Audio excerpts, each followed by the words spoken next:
Hello YouTube, this is We All Juggle Knives and we've got Brous blades in the house. Yes, this is the Silent Soldier flipper, a G10 handle scale version, liner lock. The blade is D2 tool steel. It is a compact yet robust design. This is what I call a mature design, meaning all the bugs have been worked out because Jason has been adding improvements to this from your feedback. And here you see it next to one of the older models, one of the original Silent Soldier flippers. Now I want to give a special thank you to Jason Brous for providing this blade for review. The first thing I want to point out is the mechanics of this flipper. All right, basically, you see that there. Wow. I mean, that is just, he's pretty much perfected this flipper because that deployment, I mean, it's just push button. You know what I mean? Like, boom, and you can hear it. You can hear that lock up. You know, with a lot of flipper knives, they require what's called a light switch motion. This does not require a light switch motion, and it requires absolutely no movement of your wrist whatsoever. I mean, this is a manual action knife, but it's push button. It's as close as you can get to an auto. I mean, you see that there. That's pretty much perfection. Now the blade is 2.5 inches in length with 2 inches of edge, and you see it's a Wharncliffe design, right? Designed for a strong draw cut. One big innovation of this Silent Soldier line is the very large retention hole here, the skeletonized blade. Now this knife weighs about 4.6 ounces, right? But you can, and that is heavy for this length of blade and knife, but that's because it's a lot more heavy duty. I mean, look at the thickness there, right? This can take some hard use and abuse, but if this was all solid metal in there, you can imagine how heavy this would be. That would be too heavy. You have the thumb rest with jimping here, right? So that's 1 point of contact. You have the retention hole here, so that's 2. You have the guard, right, against your finger, that's 3.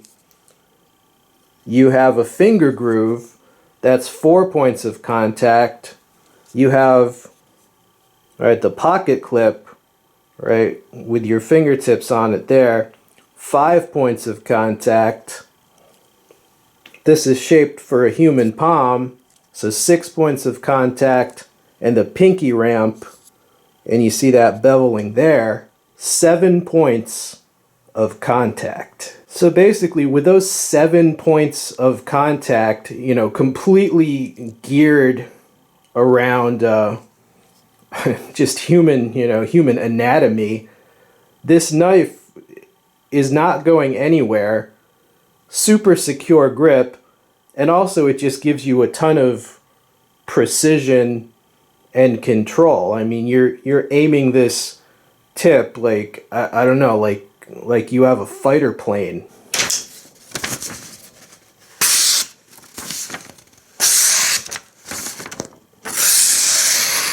Yeah, you see that. High initial sharpness on this.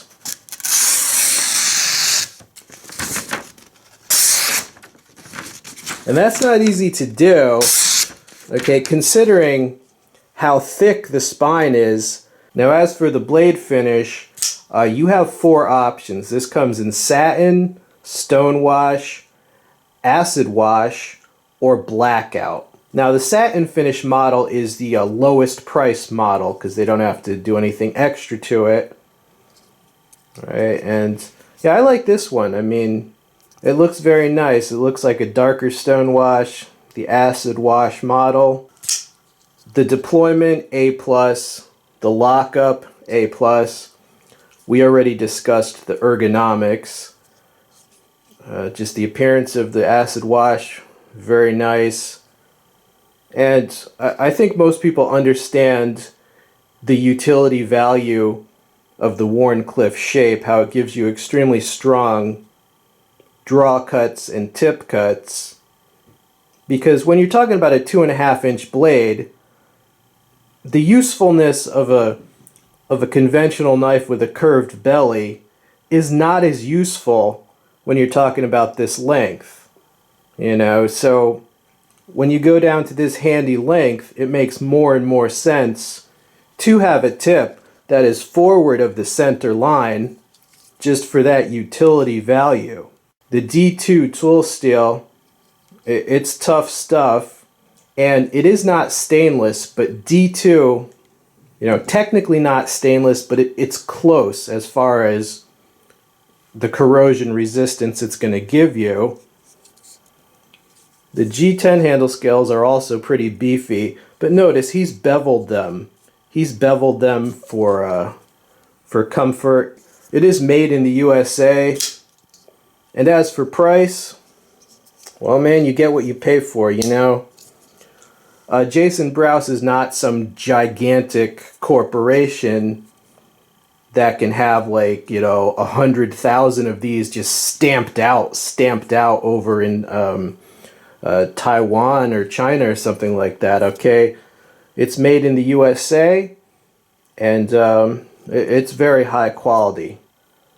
All right, so definitely going to go into my everyday carry rotation, and definitely highly recommended. Hope you enjoyed this video. Spin We All Juggle Knives. I'm out.